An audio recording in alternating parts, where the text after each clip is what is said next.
A palavra está em Salmos, capítulo 31.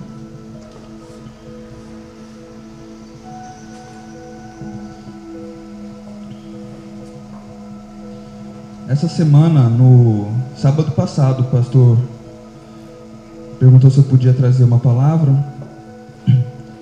E durante essa semana eu fiquei olhando as conversas que eu tive com as pessoas que estão ao meu redor, os jornais, essas coisas. Eu vi quantas aflições nós passamos, a humanidade já passou e a humanidade ainda passa. E eu confesso que eu fui fazer minha leitura diária da Bíblia com um olhar para essas situações. O que toda essa angústia traz? Por que nós sofremos tantas angústias? Por que o ser humano passa por muitas angústias? E o Senhor, eu creio que pela misericórdia dele, ele compartilhou algo no meu coração, e é isso que eu quero trazer hoje com vocês, aqui para vocês, amém? Salmos 37, versículo 7.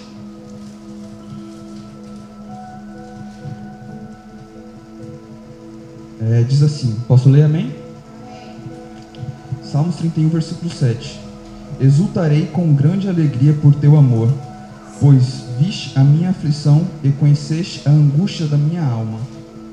Esse daqui, o salmista, ele ora, e ele está com a alma, até aqui só, ele está com a alma angustiada, e ele ora a Deus, esse versículo, né? Exultarei com grande alegria por teu amor, pois viste a minha aflição e conheceste a angústia da minha alma. E eu fui procurar, me chamou a atenção essa palavra angústia, porque eu vou ler mais algumas coisas aqui, e a angústia aparece em muitos textos na Bíblia. Eu fui procurar o que significava angústia. Angústia significa a condição de quem está muito ansioso, inquieto, aflição, ansiedade física, muitas vezes acompanhada de dor, sofrimento, tormento, inquietude profunda que oprime o coração. Então eu creio que no nosso dia a dia, na nossa vida de cristão, no evangelho, ele é acompanhado de angústias. E eu orei a Deus, eu orei nesse sentido para saber qual é o propósito de tudo isso, por que nós somos angustiados. E eu creio que o homem, quando Adão peca, lá no jardim, o homem ele é separado de Deus. Através do pecado, Deus separa Adão e Eva, tira do jardim. E a partir desse momento o homem começa a ser angustiado, porque a palavra de Deus fala que quando Adão come do fruto, ele sente medo. Quando o Senhor vem visitar ele no final do dia, no jardim, ele se sente angustiado. E eu creio que Adão, ele se sentia alegre, ele esperava aquele encontro com o Senhor Jesus, com Deus, no final do dia. Então eu creio que a angústia ele nasce ali, no início. E essa angústia ela acompanha a gente todos os dias no nosso dia a dia, na maioria das nossas decisões. Eu creio que essa angústia se deva ao fato de nós não sermos completos aqui na terra, ao fato de nós pertencermos a uma casa que está nos céus e a gente está temporariamente aqui embaixo. Então, eu vou continuar lendo, e no finalzinho eu vou falar como a gente pode diminuir essa angústia, e por que a angústia leva à oração. Sempre quando nós estamos angustiados, com os corações apertados, nós buscamos refúgio na oração, amém? Deu para entender? Está fazendo sentido? Amém. Eu separei em 4 pontos aqui o que a Bíblia diz sobre a angústia. Ali em Gênesis capítulo 42, versículo 21, você não precisa abrir, eu só vou ler para vocês. A Bíblia fala que a angústia ela pode ser visível. Tanto é que quando alguém está angustiado, algum parente nosso está angustiado, alguém que a gente conhece está angustiado, a gente consegue ver a angústia na pessoa. A gente fala, então, o que aconteceu? Aconteceu alguma coisa? Você quer conversar? Lá fala assim, então disseram uns aos outros, na verdade somos culpados no tocante a nosso irmão, pois lhe vimos a angústia da alma, quando nos rogava e não lhes acudimos, por isso nos vem esta ansiedade. Isso daqui são os irmãos de José falando para José, quando ele já estava no Egito, e eles vêm pedir comida, pedir alimento, né, que estava passando por uma crise, e os irmãos de José falam para José que eles viram a angústia de José quando jogaram ele no poço, para ser vendido. Então, a angústia, ela consegue ser abafada, só que ela não consegue terminar por completo.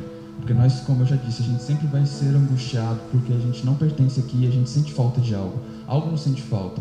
A angústia, quando eu estava lendo, eu fui tentar definir, é algo como que você não consegue definir. Você não consegue dizer muitas vezes por que você está angustiado, o que você sente.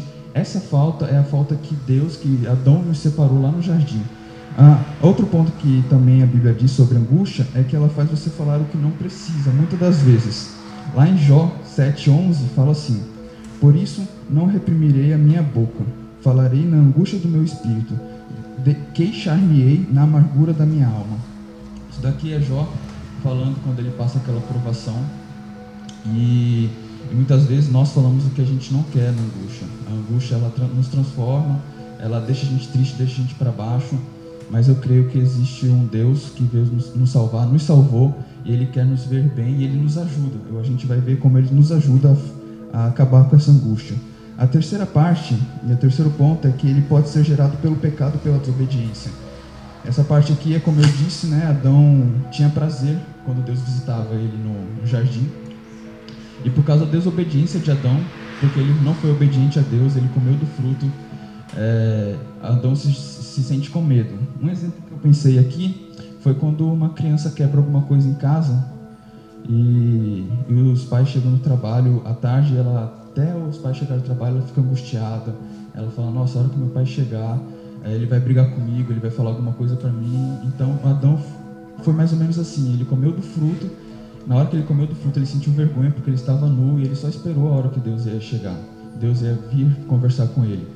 Então, quando Deus chega, ele se sente como uma criança que quebra alguma coisa em casa, tendo que contar para o pai, né? E a palavra de Deus diz que Adão se esconde. E a quarta parte é que alguém já venceu a angústia e a tribulação, e nós também podemos vencer.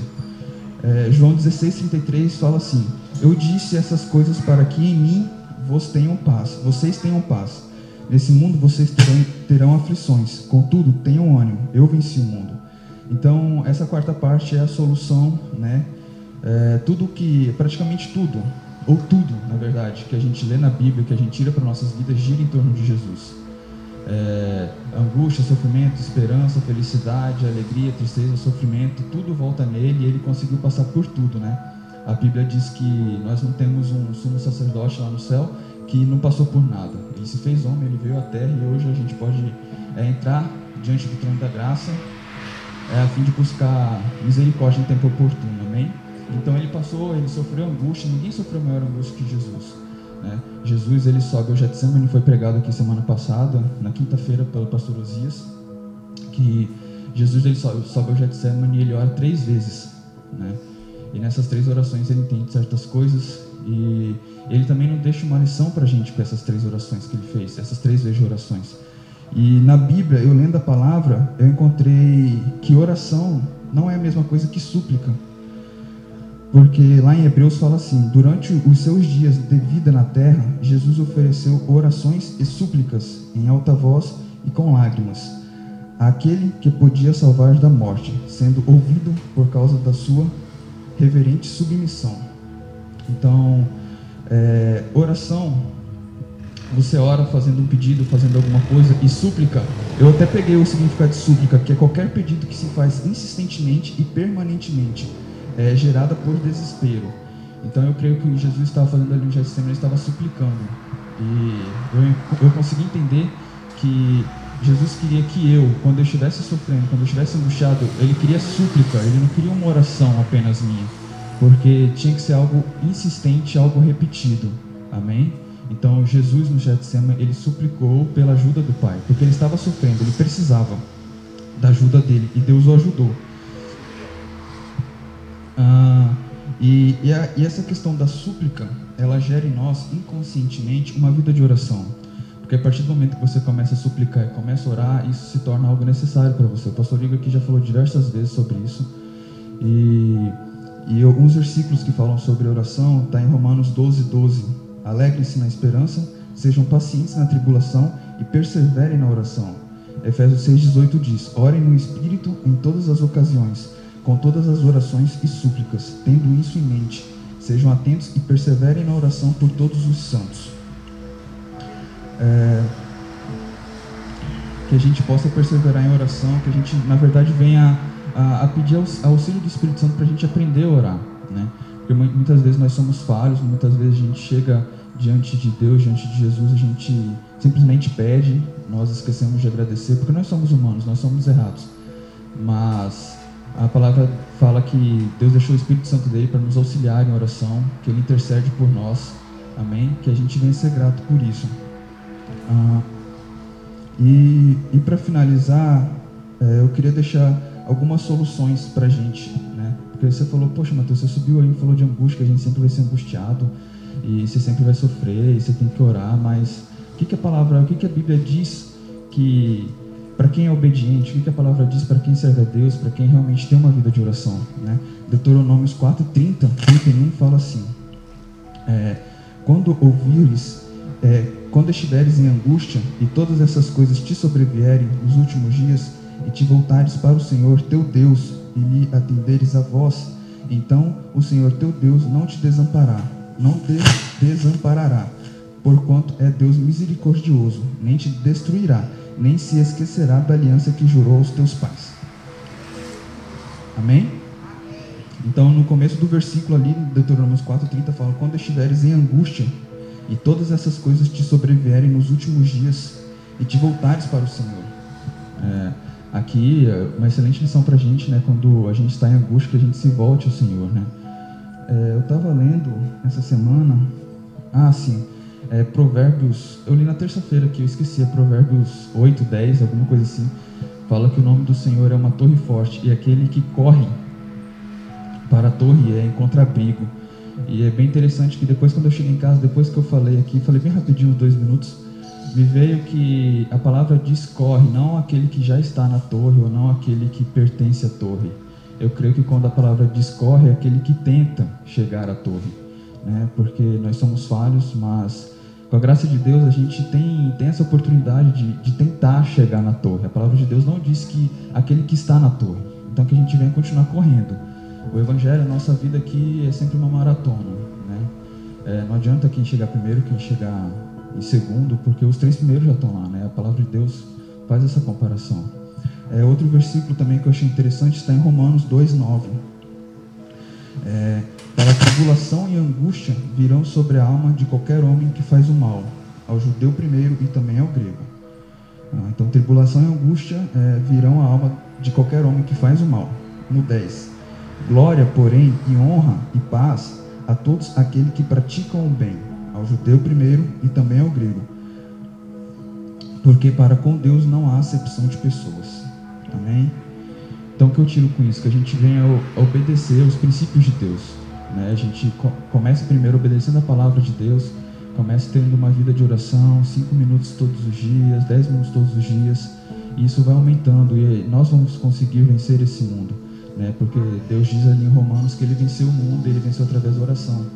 Diversas vezes Deus se retira de madrugada, à noite, deixa os discípulos e vai orar, vai ter um encontro com o Pai, mesmo Ele sendo Deus Filho já, mesmo Ele não precisando, mesmo Ele não sabendo, mas Ele deixou uma lição para a gente, e essa lição não é à toa, não é em vão. Então que a gente venha se conectar um pouco mais durante os nossos dias com Deus, que a gente venha se desconectar um pouco aqui da terra, entrar no nosso quarto, fazer a nossa oração, deixar os nossos afazeres, para a gente conseguir uma resposta dos céus. Amém? Eu queria que você colocasse de pé, fechasse os olhos. Eu queria fazer uma oração com vocês. Pai, eu creio que não foi o Senhor, eu creio que foi o Senhor que me escolheu para estar aqui. Que o Senhor fale melhor o coração dessas pessoas sobre essa palavra. Que o Senhor venha tirar toda a angústia, Pai, todo o sofrimento. Que o Senhor venha colocar o Teu Espírito no coração dessas pessoas, Pai. Que o Senhor venha confortar, Pai, aquele que estiver passando por alguma dificuldade, por algum sofrimento. Que o Senhor venha ser o companheiro e auxiliador dele, Pai. Ensina-nos a orar, Pai. Ensina-nos a ter uma vida com o Senhor. Abre nossos olhos para aquilo que o Senhor quer que a gente veja, Pai. Muito obrigado pelo dia de hoje, Pai. Que o Senhor venha completar a boa obra que o Senhor começou, Pai. O Senhor venha iluminar o nosso caminho, venha iluminar os nossos pés, Pai. Nós lançamos a nossa fé sobre a Tua palavra, sobre a palavra que foi dita hoje aqui, Pai. Que o Senhor venha nos ensinar e falar melhor aos nossos corações. Muito obrigado por tudo. Em nome de Jesus. Amém.